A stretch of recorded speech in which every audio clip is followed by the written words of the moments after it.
In this video, I'm going to break down for you guys how to crush AEP 2024. What's changed? What do you need to know? And what strategies must you implement? And what adaptations must you make?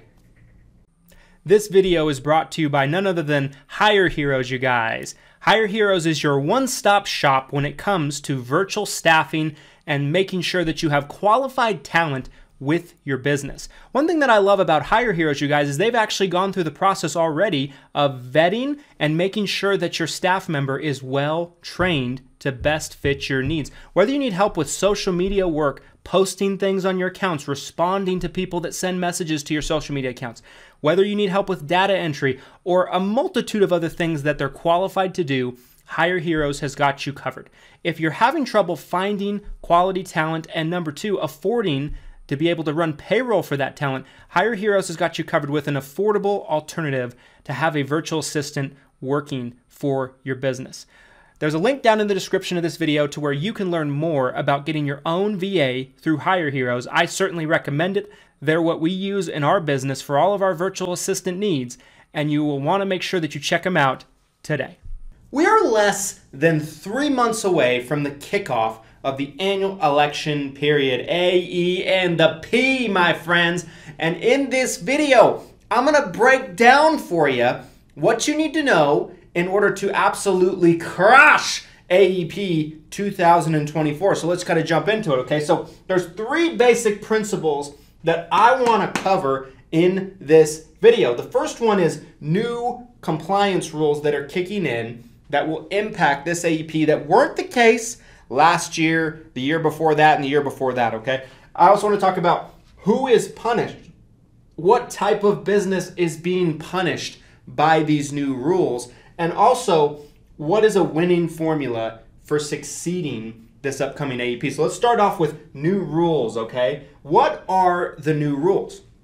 Well, the one that's kind of gotten the most publicity, of course, is the return of the 48-hour scope of appointment rule, meaning that before you are able to actually meet with someone, have an appointment with somebody, actually have a conversation where you're discussing particular plan benefits, an actual sales appointment, you must get a scope of appointment document signed by them with the particular products that you want to talk about, Medicare Advantage, Part D prescription drug plans.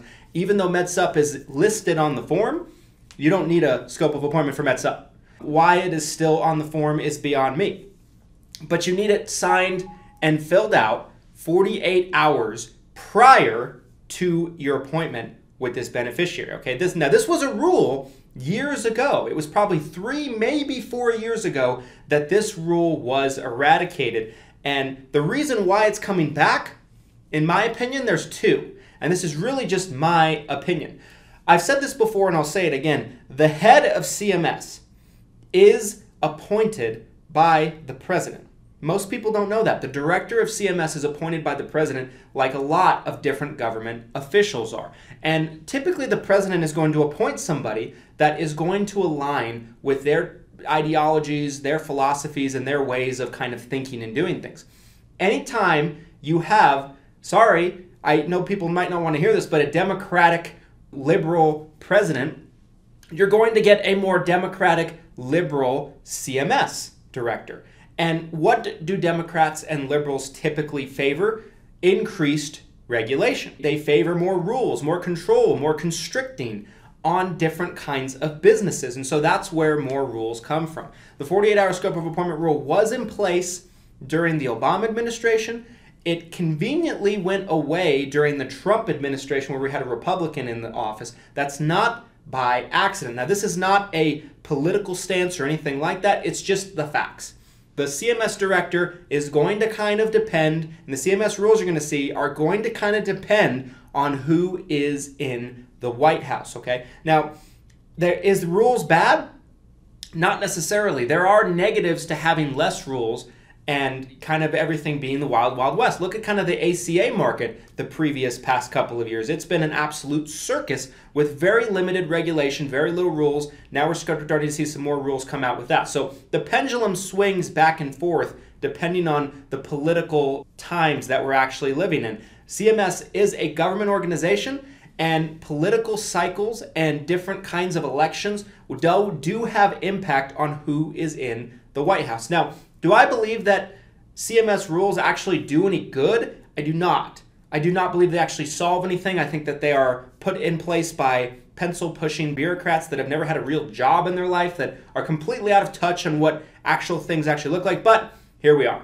And that's what we're looking at with the 48-hour scope of appointment rule. The other rule that I'm going to talk about, and I'm not going to cover every single rule change in this video today, but for the purposes of this video, AEP, I'm talking about the 48-hour rule. I'm also talking about the seminar rule, because we're going to be talking about seminars in this video, okay? So the seminar rule, the big change in the seminar rule that I believe is the most impactful is previously if you did an educational event, an educational seminar, you could place scope of appointment documents as well as permission to contact forms at everybody's seat, request that they fill them out and turn them back in if they wanted to have an appointment with somebody at the end of the event. That has been changed to where you can no longer put the scope of appointment at their seat and they cannot sign it at the event. But you can still do so with the permission to contact forms, okay?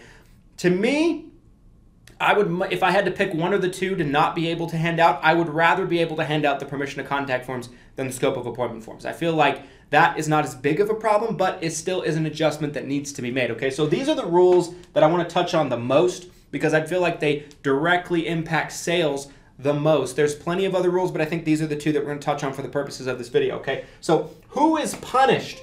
Let's kind of talk about this. Let's rewind for a second to 2020. We're in 2020. COVID is really just starting to kick off. We are in February, March, April of 2020, and in that time period, there were many states and many state DOIs that were actually banning agents from going to people's houses and banning agents from doing face-to-face appointments with beneficiaries. And if your state DOI wasn't doing that, very few people, if any, wanted to get anywhere near another person. They wanted to be in their house. They were terrified to death that they were going to catch this disease and they were going to die. And so face-to-face sales really got wrecked for the majority of that year. So what ended up happening? People started pivoting into selling over the phone. And if you did not pivot into selling over the phone, chances are you had a very rough year. The businesses that really made this adjustment and pivoted into selling over the phone, my company is a great example of that. 2020 was a great year financially for Christian Brindle Insurance Services. We doubled in revenue, and we were already doing telesales prior to that, but we were very much set up to pivot and really eradicate all face-to-face contact that we were doing. So the previous 3 years, we have kind of been riding on that high of phone sales, virtual sales. And I'm here to tell you right now that in my opinion, with these new rules, the person that's being punished the most is, without any shadow of a doubt in my mind, the person that is making outbound telephonic calls. Now let me explain kind of what I mean by that. Reversing back to the rules for a second here. The 48-hour scope of appointment rule has some exceptions just like it did prior. So if somebody walks in, if you have what's known as a walk-in to an office location, you do not need to get the 48-hour scope of appointment rule honored. You can have the scope signed at that appointment same day. If the person is running out of time for a valid election period, the 48-hour scope of appointment can be waived in that situation. So let's say you're dealing with somebody in AEP. Somebody gets in touch with you or whatever the case might be December 6th, right? And December 7th is the next day. They don't have time for a 48-hour wait because they'll miss their election period. That is valid to waive the 48-hour rule. The other thing that's most important, now hear me when I say this, if there is an inbound call to a broker or a business from a beneficiary that's interested in discussing plans or benefits, the 48-hour requirement is also waived for that. Now what does that mean? That means that a multitude of the large call centers and probably the majority of people that were violators and causing a worse client experience with the wild, wild west and lack of rules the last couple of years, the ones that are probably causing a lot of these rules to happen are the ones that don't have to answer to it the most. Now that makes agents pissed off, but there's nothing that you and I can personally do about it. But if somebody calls into you, somebody calls you up and they say, hey, little Billy, I want to buy a plan from you. You can go right into it right there. You can get the scope signed right on the dot. You do not need to wait the 48 hours in that situation, okay? So again, back to who is being punished. The person that's being punished the most. This rule to me favors call centers because they get inbound traffic. That is their business model, especially the large publicly traded ones. That's number one. Number two, it favors face-to-face agents, in my opinion, because face-to-face, it's just a little bit more personal, right? It's harder to get people to trust you over the phone. It just is a fact of life. That's number two. Number three, it favors people that do grassroots marketing, seminars, things like that. Who it doesn't favor is telephonic-only agents that thrive off of outbound calls to beneficiaries. Maybe it could be people that are buying leads and they're calling leads and they're conducting themselves 100% virtually on their appointments. That's who it doesn't favor. And that's the party that, in my opinion, is going to have the most difficult time really producing at the level they're accustomed to during AEP. Because if you think about it, there is less intent with a telephonic contact or a telephonic appointment than there is a face-to-face. It just is a fact of life. There's so much contact and so much communication that you lose over a phone call. You lose body language, you lose facial expressions, you lose smiles, you lose eye contact, you lose all of this communication that's outside of verbal.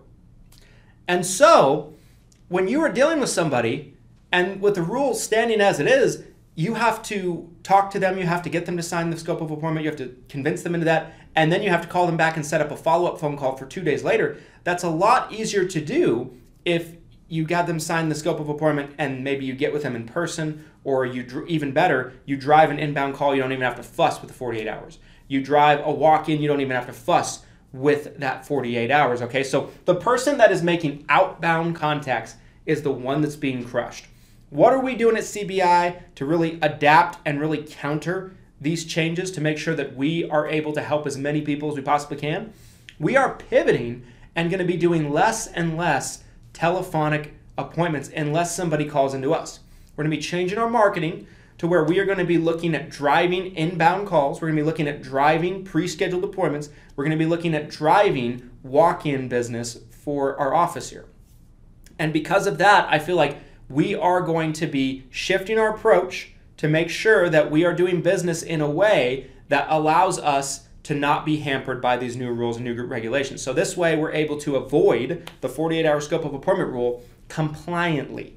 We're able to do it completely within the bounds of the rules, and we're able to do it compliantly. So my advice to you, this upcoming AEP, the winning formula here, you need to be finding ways to get, in my opinion, in person is going to be good. It's going to be making a comeback because the restrictions are just so heavy on outbound telephonic sales calls. I think in-person stuff is going to be great. I think seminars are going to be at an all-time high. Seminars are bullish right now. I am incredibly bullish right now on in-person educational seminars.